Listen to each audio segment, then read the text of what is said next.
दुनिया का पहला देश बना।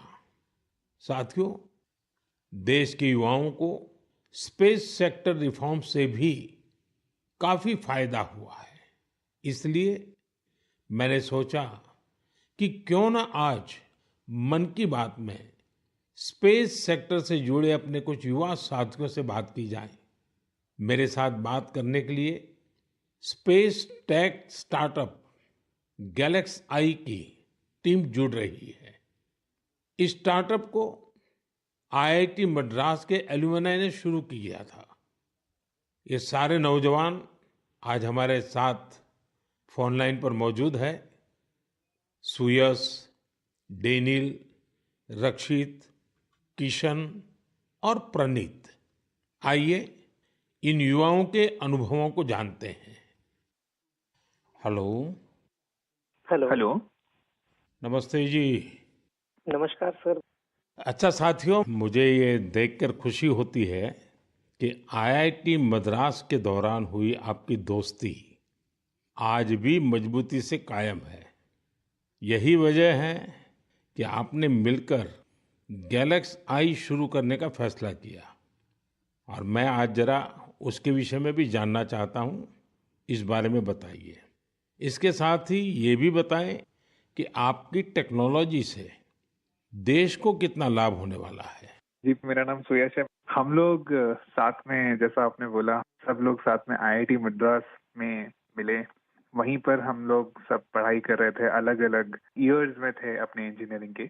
और उसी वक्त हम लोगों ने सोचा कि एक हाइपरलूप नाम का एक प्रोजेक्ट है जो हम लोग चाहते थे साथ में करेंगे। उसी दौरान हमने एक टीम की शुरुआत की, उसका नाम था आविष्कार हाइपरलूप, जिसको लेकर हम लोग अमेरिका भी गए। उस साल हम एशिया की इकलौती टीम थी जो वहां गई और हमारे देश का जो झंडा है उसको हमने फहराया। और हम टॉप 20 टीम्स में से थे, जो out of around 1500 teams around the world. चलिए, आगे सुनने से पहले इसके लिए तो बधाई दे दूं मैं। बहुत बहुत धन्यवाद आपका। उसी उपलब्धि के दौरान हम लोगों की दोस्ती काफी गहरी हुई और इस तरीके के कठिन प्रोजेक्ट्स और टफ प्रोजेक्ट्स को करने का कॉन्फिडेंस भी आया। और उसी दौरान स्पेसएक्स को देख के और स्पेस में जो आपने जो ओपन अप किया एक प्राइवेटाइजेशन को, जो 2020 में एक लैंडमार्क डिसीजन भी आया, उसको लेकर हम लोग काफी एक्साइटेड थे। और मैं रक्षित को इनवाइट करना चाहूंगा बोलने के लिए कि हम क्या बना रहे हैं और उसका फायदा क्या है। जी, तो मेरा नाम रक्षित है और इस टेक्नोलॉजी से हमको कैसे लाभ होगा मैं इसका उत्तर दूंगा। रक्षित, आप उत्तराखंड में कहाँ से हैं? सर, मैं अल्मोड़ा से हूँ। तो बाल मिठाई वाले हैं आप? जी सर, बाल मिठाई हमारी फेवरेट है। तो हमारा जो लक्ष्य सेन है ना, वो मेरे लिए रेगुलरली बाल मिठाई खिलाता रहता है मुझे। हाँ रक्षित, बताइए। तो हमारी जो ये टेक्नोलॉजी है, ये अंतरिक्ष से बादलों के आर पार देख सकती है और ये रात्रि में भी देख सकती है। तो हम इससे देश के किसी भी कोने के ऊपर रोज एक साफ तस्वीर खींच सकते हैं। और ये जो डेटा हमें आएगा, इसका उपयोग हम दो क्षेत्रों में विकास करने के लिए करेंगे। पहला है भारत को अत्यंत सुरक्षित बनाना। हमारे जो बॉर्डर्स हैं और हमारे जो ओशंस हैं, सीज हैं, उसके ऊपर रोज हम मॉनिटर करेंगे और एनिमी की एक्टिविटीज को मॉनिटर करेंगे और हमारी आर्म्ड फोर्सेस को इंटेलिजेंस प्रोवाइड करेंगे। और दूसरा है भारत के किसानों को सशक्त बनाना। तो हमने ऑलरेडी एक प्रोडक्ट बनाया है भारत के झींगा किसानों के लिए, जो अंतरिक्ष से उनके पॉन्ड्स के पानी की क्वालिटी मेजर कर सकता है 1/10 ऑफ द करंट कॉस्ट में। और हम चाहते हैं आगे जाते हुए हम दुनिया के लिए best quality satellite images generate करें और जो ग्लोबल इश्यूज हैं, ग्लोबल वार्मिंग जैसे, इससे लड़ने के लिए हम दुनिया को best quality satellite data provide करें। इसका मतलब हुआ कि आपकी टोली जय जवान भी करेगी, जय किसान भी करेगी। जी सर, बिल्कुल। साथियों, आप इतना अच्छा काम कर रहे हैं। मैं ये भी जानना चाहता हूँ कि आपकी इस टेक्नोलॉजी का प्रिसीजन कितना है। सर, हम लेस देन 50 सेंटीमीटर के रेजोल्यूशन तक जा पाएंगे और हम एक बार में approximately more than 300 square kilometre area को इमेज कर पाएंगे।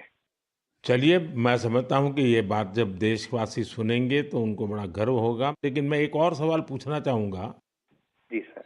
स्पेस इकोसिस्टम बहुत ही वाइब्रेंट हो रहा है। अब आपकी टीम इसमें क्या बदलाव देख रहे हैं? मेरा नाम किशन है। हमने ये गैलेक्साई शुरू होने के बाद से ही हमने इन स्पेस आते हुए देखा है और काफी सारे पॉलिसीज आते हुए देखे हैं, ये जैसे कि geospatial data policy and Indian space policy.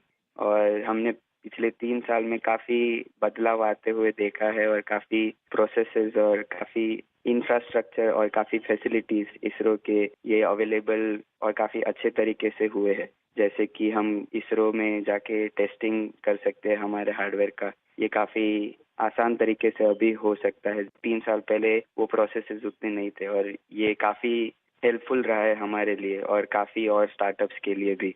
और रीसेंट एफडीआई पॉलिसीज की वजह से और ये फैसिलिटीज अवेलेबिलिटी की वजह से और स्टार्टअप्स को आने के लिए काफी इंसेंटिव है और ऐसे स्टार्टअप्स आके काफी इजीली और काफी अच्छे से डेवलपमेंट कर सकते हैं ऐसी फील्ड में जिसमें यूजुअली डेवलपमेंट करना बहुत कॉस्टली और टाइम कंज्यूमिंग रहता है।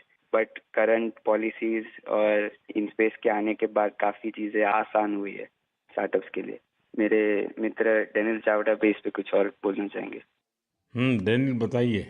सर, हमने एक और चीज ऑब्जर्व किया है। हमने देखा है कि जो इंजीनियरिंग के छात्र हैं उनकी सोच में बदलाव देखा है।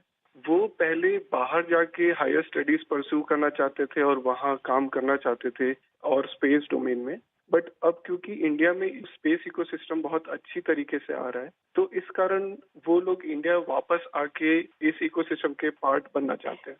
तो ये काफी अच्छा फीडबैक हमें मिला है और हमारे खुद की कंपनी में कुछ लोग वापस आके काम कर रहे हैं इसी वजह से।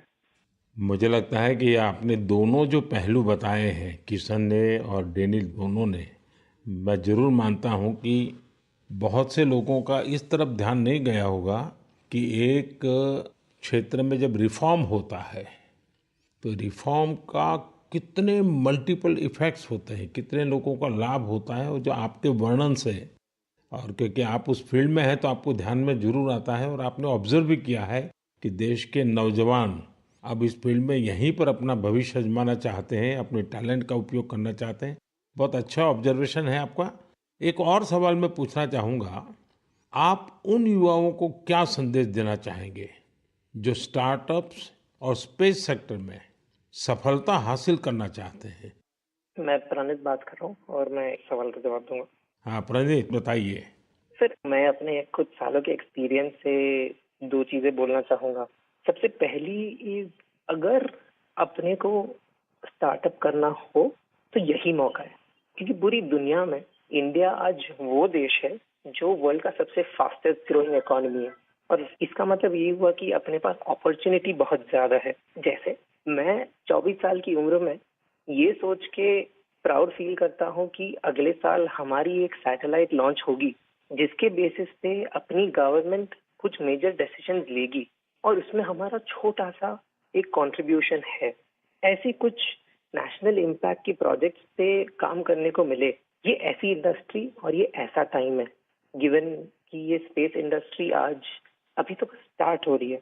तो मैं अपने युवा दोस्तों को यही बोलना चाहूंगा कि ये अपॉर्चुनिटी ना सिर्फ इम्पैक्ट की बट ऑल्सो उनके खुद के फाइनेंशियल ग्रोथ की और एक ग्लोबल प्रॉब्लम सॉल्व करने की है। तो हम आपस में यही बात करते हैं कि बचपन में हम ये बोलते थे कि बड़े होके एक्टर बनेंगे, स्पोर्ट्समैन बनेंगे या ऐसे कुछ चीजें होती थी। बट आज अगर हम ये सुने कि कोई बड़ा होके ये बोलता है कि मुझे बड़ा होके एंटरप्रेन्योर बनना है, स्पेस इंडस्ट्री में काम करना है, ये हमारे लिए बहुत प्राउड मोमेंट है कि हम इस पूरे ट्रांसफॉर्मेशन में एक छोटा सा पार्ट प्ले कर पाए। साथियों, एक प्रकार से प्रणीत, किशन, डेनियल, रक्षित, सुयश, जितनी मजबूत आपकी दोस्ती है उतना ही मजबूत आपका स्टार्टअप भी है। तभी तो आप लोग इतना शानदार काम कर रहे हैं। मुझे कुछ साल पहले आईआईटी मद्रास जाने का अवसर मिला था और मैंने उस संस्थान के एक्सेलेंस को खुद अनुभव किया है। और वैसे भी आईआईटी के संबंध में पूरे विश्व में एक सम्मान का भाव है और वहाँ से निकलने वाले हमारे लोग जब भारत के लिए काम करते हैं तो जरूर कुछ न कुछ अच्छा कंट्रीब्यूट करते हैं। आप सभी को और स्पेस सेक्टर में काम करने वाले दूसरे सभी स्टार्टअप्स को मेरी बहुत बहुत शुभकामनाएं हैं। और आप पांचों साथियों से बात करके मुझे बहुत अच्छा लगा। चलिए, बहुत बहुत धन्यवाद दोस्तों। Thank you so much.